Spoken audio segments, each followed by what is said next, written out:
in the shadows, where faces are lost and fear takes hold. Welcome back to the haunting void. The Backrooms. The fluorescent lights hummed, a sickly yellow glow casting long, distorted shadows across the endless expanse of beige. It wasn't a place, it was a state of being, a liminal space existing between reality and something far more sinister. This was the Backrooms, and I was trapped within its suffocating embrace. It had started innocently enough, a seemingly normal day, a routine trip to the office. Then a dizzy spell, a sudden disorientation, and then nothing. One moment I was standing in the familiar hallway of my workplace. The next I was here, adrift in this endless sea of beige carpets, yellowing walls, and the oppressive hum of fluorescent lights. Panic seized me, a cold fist clenching around my heart. I stumbled through the endless maze of identical rooms, each one a mirror image of the last. The air was thick with the scent of damp carpet and stale air conditioning, a suffocating miasma that clung to my skin, to my soul. I called out, my voice swallowed by the oppressive silence. I searched for an exit, but there was none. Only endless corridors stretching into the suffocating distance, a labyrinthine nightmare with no beginning and no end. The silence was broken only by the persistent hum of the fluorescent lights, a relentless, monotonous drone that seemed to burrow into my mind, eroding my sanity. Days bled into nights, the endless sameness blurring the boundaries of time and space. I began to lose track of how long I'd been here, the monotony eroding my sense of self. My hunger gnawed at me, a constant gnawing pain in my stomach. My thirst parched my throat, leaving it raw and burning. I found others, lost souls like myself, adrift in this endless sea of beige. Some were resigned to their fate, wandering aimlessly, their eyes vacant, their minds shattered by the relentless monotony. Others were driven by a desperate hope, searching tirelessly for an exit, their sanity fraying at the edges. We formed a tentative alliance, a fragile bond forged in the crucible of shared despair.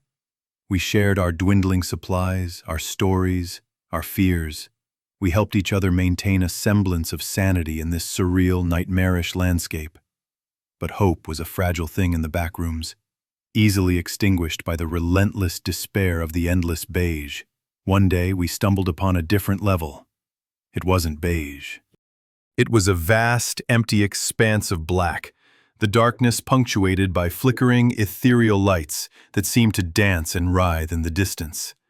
The air was cold, biting, and the silence was even more oppressive than the hum of the fluorescent lights. We heard whispers, disembodied voices that seemed to claw at our minds, driving us to madness. We found entities here, creatures of shadow and darkness, their forms shifting and indistinct, their intentions unknowable. Some were harmless, merely curious observers. Others were predators, their hunger insatiable, their malice boundless. We fled, our hope dwindling with every step, our sanity fraying at the edges. We ventured deeper, into levels beyond comprehension, landscapes that defied logic and reason. We encountered levels of vibrant color, levels of impossible geometry, levels of sheer, unadulterated horror. We saw things that defied description, things that should not exist, things that should never be seen by human eyes. Some of my companions succumbed to the madness, their minds shattered by the relentless horror of the Backrooms. Others were claimed by the entities, their screams swallowed by the oppressive silence. I was left alone, adrift in this endless sea of surreal landscapes, my sanity hanging by a thread. Then, one day, I found it. A door. Not a door in the usual sense, but a shimmering portal, a tear in the fabric of reality. I hesitated, my heart pounding in my chest. Was this an escape or a trap? Was this a gateway to another level, or a path to oblivion. I stepped through the portal and found myself back in the familiar hallway of my workplace. The fluorescent lights hummed, a familiar, comforting sound. I was home.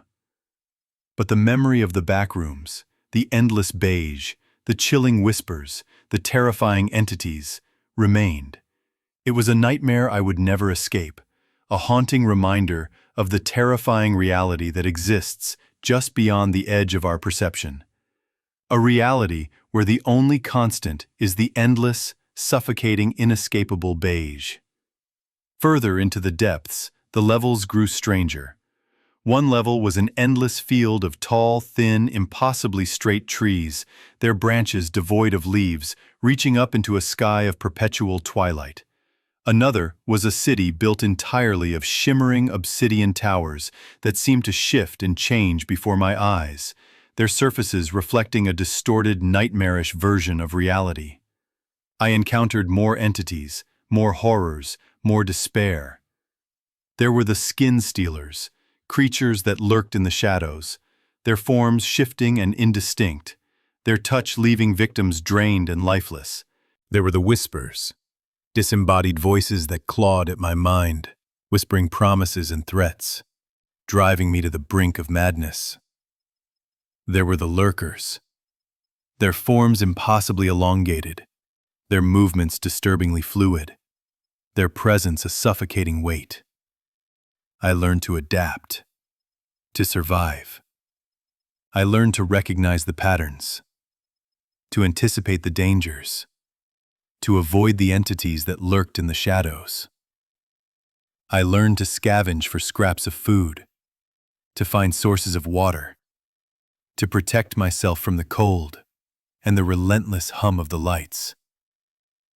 I learned to live in a world devoid of hope, a world where time had lost all meaning, and the only certainty was the endless expanse of ever-changing landscapes and the relentless pursuit of the unknown.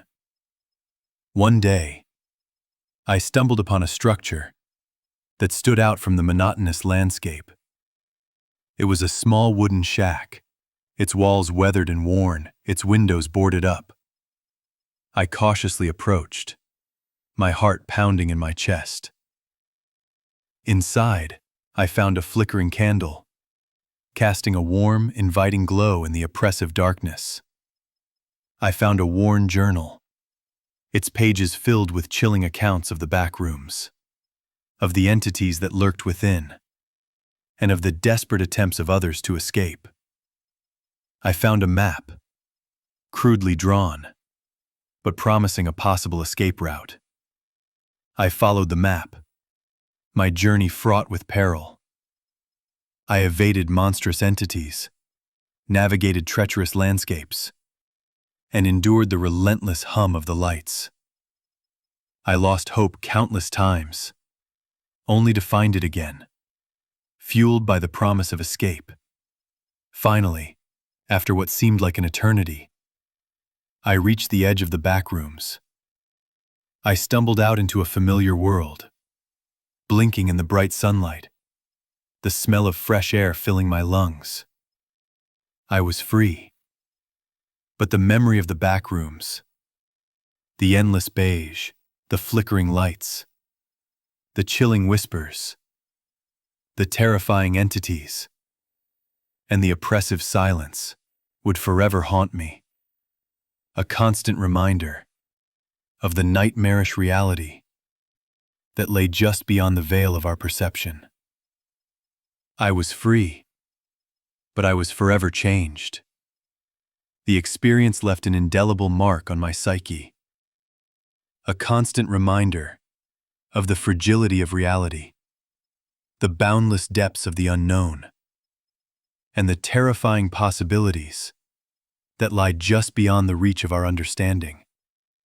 The back rooms, a place of endless corridors and horrifying entities, would forever remain a chilling testament to the horrors that lurk in the shadows, a haunting reminder of the terrifying reality that exists just beyond the edge of our perception. The Rake. The old house stood on a wind-swept hill, its darkened windows like vacant eyes staring out at the desolate landscape.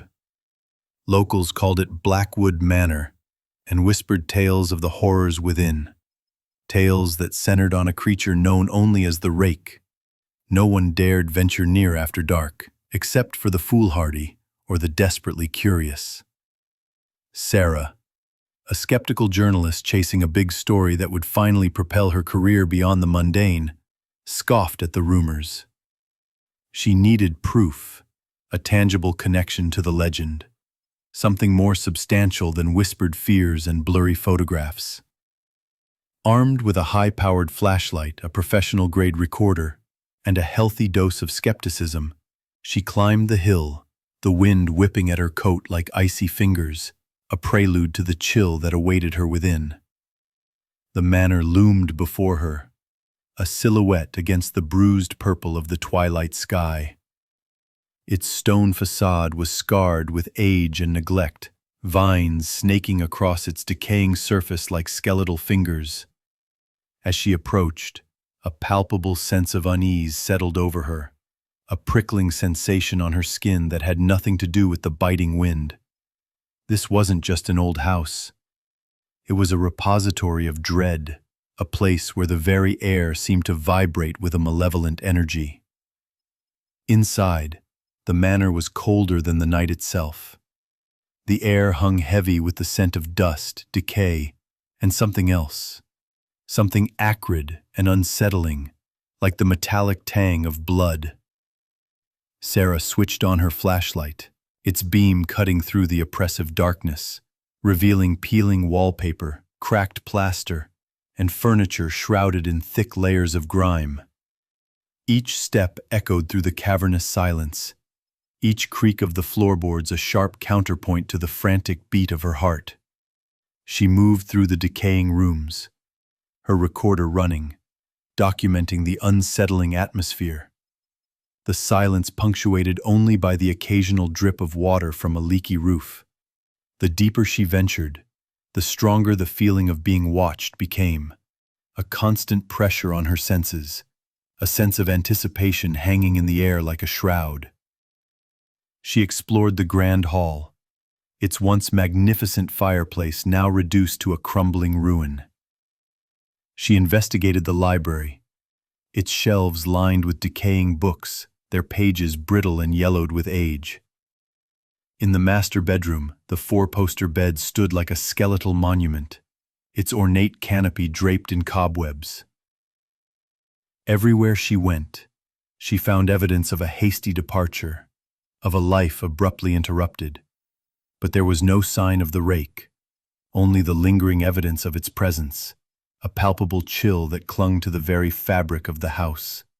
Then, as she stood in the dimly lit drawing room, she heard it. A scratching sound, low and unsettling, like claws dragging across stone. It started softly, almost imperceptible, but gradually grew louder, closer.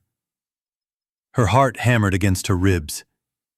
She shone her flashlight into the shadows, her beam dancing nervously across the decaying furniture and ornate moldings. She held her breath, her senses on high alert, every nerve ending screaming at her to run. Suddenly, a shadow detached itself from the darkness. It was impossibly tall and thin, its limbs elongated and unnatural, its movements fluid and unsettlingly graceful. It moved with a speed that defied the laws of physics, a blur of motion in the dim light. Its face, when it finally emerged from the shadows, was a grotesque parody of human features, a gaping maw filled with needle-like teeth, its eyes burning with an unnatural light. The Rake.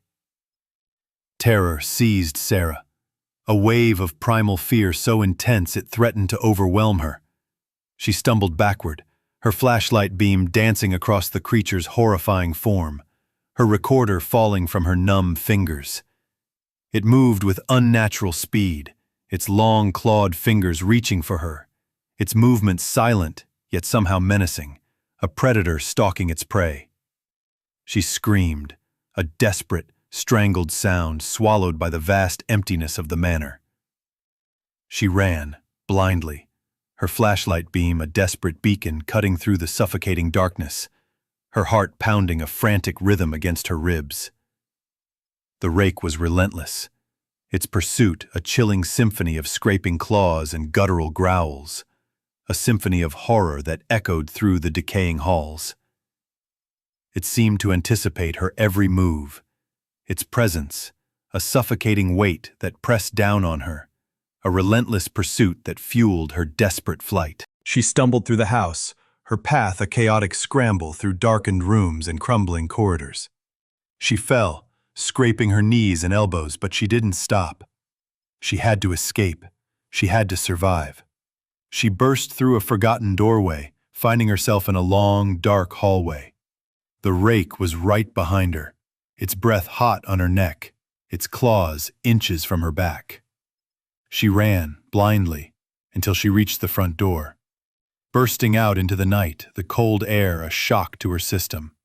She didn't stop running until she reached the bottom of the hill, her lungs burning, her legs aching, her mind reeling from the horror she had just experienced. She never looked back, forever haunted by the night she encountered the rake, forever scarred by the chilling presence that had pursued her through the decaying halls of Blackwood Manor. The story, however, became her biggest scoop, a chilling testament to the horrors that lurk in the shadows, a legend confirmed by her own terrifying experience. Her article, published under the headline "The Rake, A Night in Blackwood Manor," became an instant sensation, a terrifying account that sent shivers down the spines of readers and fueled the legend of the rake for generations to come. Sarah, once a skeptical journalist, became a reluctant authority on the supernatural, forever bound to the creature that had hunted her through the darkness, a creature that would forever haunt her dreams. Smile Dog. The flickering, erratic pulse of the monitor cast a sickly green pallor across Daniel's face. He sat hunched over his ancient desktop, the fan whirring a desperate, futile plea against the suffocating silence of his small, cluttered apartment.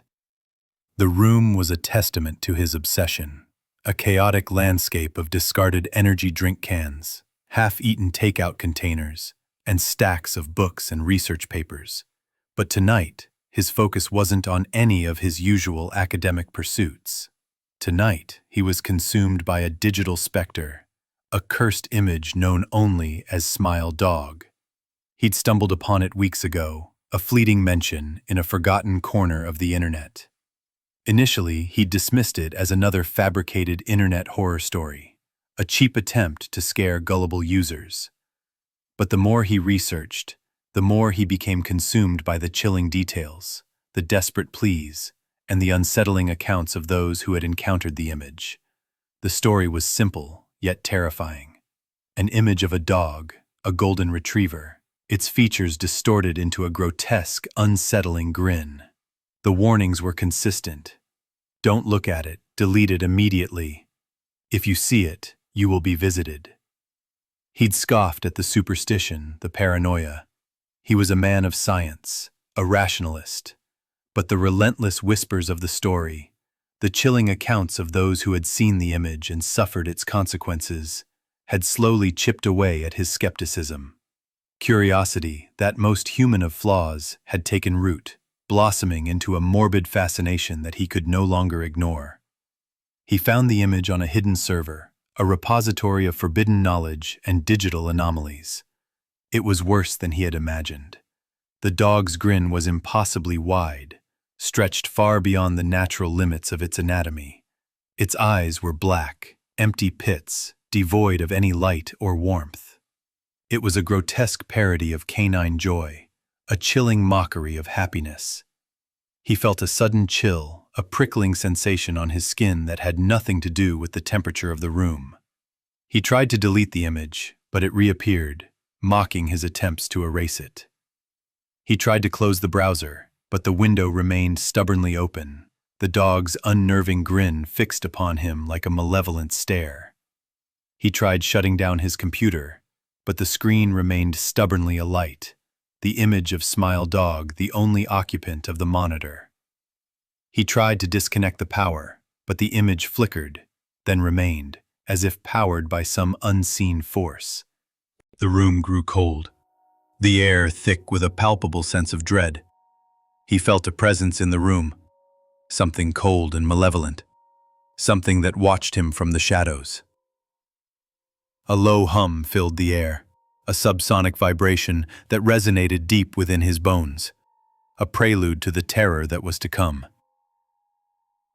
He heard a scratching sound outside his window, a low, unsettling rasp that seemed to claw at the edges of his sanity. He looked up but saw nothing. The scratching continued, growing closer, more insistent, accompanied by a low growl that seemed to vibrate through the very floorboards beneath his feet. He could feel the creature's presence, a suffocating weight that pressed down on him, stealing his breath, stealing his will. He tried to call for help, but his phone was dead. He tried to run, but his legs felt heavy, leaden. He was trapped, paralyzed by fear, his gaze fixed on the unnerving grin of the dog. The image on the screen flickered, the dog's grin widening into a terrifying rictus, its black eyes seeming to burn with an unnatural light. He tried to scream, but no sound escaped his lips. His throat was constricted, his body paralyzed by a wave of paralyzing fear. The scratching intensified, morphing into a deafening growl, the room filled with a chilling aura, a suffocating weight that threatened to crush him. He could feel something, or someone, standing right behind him. He could feel the creature's icy breath on his neck, the touch sending a wave of paralyzing fear through him. He squeezed his eyes shut, bracing himself for the inevitable. Then, silence. A terrifying, suffocating silence. He slowly opened his eyes, his heart pounding in his chest. The image of Smile Dog was gone from the screen, replaced by a black void. He looked around, his eyes darting nervously around the room, searching for the source of the dread. But there was nothing. Only the lingering chill in the air, the faint scent of decay, and the unsettling memory of the dog's smile. He stood up, his legs shaky. He had to get out, had to escape. He stumbled towards the door, his hand reaching for the doorknob, but as he turned, he saw it. A reflection in the darkened window, a fleeting glimpse of a tall, gaunt figure, its face obscured by shadow, its features distorted into a grotesque, unsettling grin. The creature was there, in his apartment, waiting. He screamed, a desperate, primal sound that was swallowed by the suffocating silence. He turned and ran, his heart pounding a frantic rhythm against his ribs. He ran through the apartment, stumbling over the clutter, his eyes darting wildly around the room. He could hear the creature's pursuit, the sound of its heavy breathing, the scraping of its claws against the floorboards. He reached the front door, fumbled with the lock, and burst out into the hallway. He ran down the stairs, his lungs burning, his legs screaming in protest. He ran out of the building and into the night, the cold air a shock to his system. He didn't stop running until he reached the park, collapsing onto a bench, gasping for breath. He looked back at the building, his heart pounding in his chest. He was safe, for now. But he knew, with a chilling certainty, that the creature would find him. It always did. He could still see the dog's grin, still feel its presence, still hear its chilling whispers.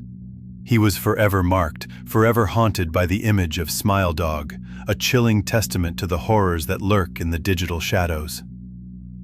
The story would become a legend, a chilling reminder of the dangers of curiosity, a cautionary tale whispered in the darkness, a chilling testament to the power of the internet's darkest corners. The image of Smile Dog, forever etched in his memory, a chilling reminder of the horrors that lurk just beyond the edge of our perception, waiting to snatch the unwary into the abyss of digital darkness. Momo. The flickering screen cast an eerie glow on Sarah's face, highlighting the dark circles under her eyes. For days she'd been consumed by the unsettling image, a distorted, almost cartoonish woman with bulging eyes, a wide, unsettling grin, and long, unnatural hair. She'd found it deep within a forgotten corner of the internet, a digital rabbit hole leading to a forum thread filled with warnings and cryptic messages. They called it Momo. She knew she shouldn't have clicked the link, shouldn't have looked, but curiosity, that insidious demon, had gnawed at her until she'd succumbed. Now, the image was burned into her memory, a horrifying hallucination that played on repeat in the back of her mind. She tried to delete it, but the image reappeared, mocking her attempts to erase it. She tried to close her browser, but the window remained stubbornly open, displaying that grotesque grin. She tried shutting down her computer, but the screen remained stubbornly lit, displaying that grotesque grin. The room grew cold, the air heavy with a palpable sense of dread. A low, unsettling scratching sound began, a rhythmic rasp that seemed to claw at the edges of her sanity. She looked around, her heart hammering against her ribs, but saw nothing. The scratching continued, growing closer, more insistent, accompanied by a low growl that resonated deep within her bones. She felt a presence, something cold and malevolent, something that watched her from the edges of her vision. Panic seized her. She grabbed her phone, her fingers trembling as she dialed 911, but the line was dead. The image on the screen flickered, Momo's grin widening, her black eyes seeming to follow her every move. She tried to scream, but no sound escaped her lips. The room was filled with Momo's presence, a suffocating weight that pressed down on her, stealing her breath, stealing her will. She felt a cold breath on her neck, the sensation sending a wave of paralyzing fear through her. She squeezed her eyes shut, bracing herself for the inevitable. Then, silence. A terrifying, suffocating silence. She slowly opened her eyes. The image of Momo was gone from the screen, replaced by a black void. She looked around, her eyes darting nervously around the room, searching for the source of the dread. But there was nothing. Only the lingering chill in the air, the faint scent of decay, and the unsettling memory of Momo's smile. She knew, with a chilling certainty, that she was not alone. Momo was still there, lurking in the shadows, watching her, waiting. The next morning, the police found her apartment in disarray. Her computer was smashed, the screen shattered, displaying a single, horrifying image. Sarah was gone. The only other clue was a single word scrawled on the wall in what appeared to be blood. Smile. The case remained unsolved, another chilling testament to the horrors that lurk in the digital shadows. A chilling reminder of the power of the internet's darkest corners and the terrifying consequences of succumbing to morbid curiosity. The legend of Momo lived on, a whispered warning in the digital ether, a cautionary tale for those who dare to delve too deep into the internet's darkest depths. The image, forever burned into the minds of those who had seen it, served as a chilling reminder. Some things are best left unseen. Some digital doors best left unopened. Days turned into weeks, and the haunting image of Momo continued to plague Sarah's waking thoughts and nightmares. She couldn't escape the feeling of being watched, the unsettling sensation of a presence lurking just beyond her perception. She tried to tell her friends and family, but they dismissed her fears as stress and anxiety, the product of too much time spent online. But Sarah knew better. She knew that Momo was real, that the creature was watching her, waiting for the right moment to strike. She started seeing Momo everywhere, in shadows, in reflections, in the faces of strangers. Her reality blurred, the line between the real world and the digital nightmare increasingly difficult to discern. She began to isolate herself, afraid to interact with others, afraid of what Momo might do. She spent her days huddled in her apartment, the windows boarded up, the curtains drawn, the television off. She lived in a state of perpetual fear, her only companion, the chilling image of Momo that haunted her every waking moment.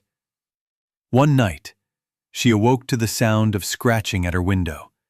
She looked up, her heart pounding in her chest, and saw Momo's face pressed against the glass, her eyes burning with a malevolent light. Sarah screamed, a desperate, primal sound that was swallowed by the oppressive silence. She tried to run, but her legs gave way, her body collapsing to the floor. Momo's face was inches from hers, her grin wider than ever, her eyes filled with a cold, malevolent glee. Sarah's screams turned into a gurgling sob as Momo's icy fingers wrapped around her throat, squeezing the life from her body. The next morning, the police found her apartment in disarray, her body lifeless. A single word scrawled on the wall in blood: Momo. Well, that's the end of this story. But the darkness is always listening. Don't forget to like and subscribe, if you dare.